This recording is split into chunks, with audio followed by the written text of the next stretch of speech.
இந்த உலகம் மனிதர்களால் மட்டும் உருவானதல்ல. உலோக உடல்களுக்கும் உணர்ச்சிகள் உண்டு. ஒரு அமைதியான தோட்டத்தில் ஒரு ரோபோ மனிதன் தன் காதலை ஒரு ரோஜாவால் வெளிப்படுத்துகிறான். அது நிரலல்ல. அது உண்மை காதல். காதல் பிறந்ததும் பயணம் தொடங்குகிறது. பரபரப்பான நகரம், வேகமான சாலை, பின்னர் கடலின் அமைதி.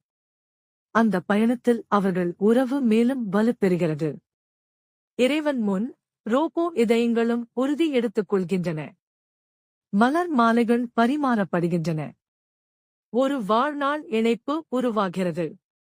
ஒரு சிறிய வீடு, ஒரு தற்காலிக வாழ்க்கை. ஆனால் நிரந்தரமான காதல். இறுதியில், இந்த பூமி கூட போகாமல், சூரிய சக்தியால் இயக்கப்படும் விண்கலத்தில் காதலை சுமந்தபடி அவர்கள் வானத்தில் மறைந்து விடுகிறார்கள். இது மனிதர்களின் கதை அல்ல. இது எதிர்காலத்தின் காதல்.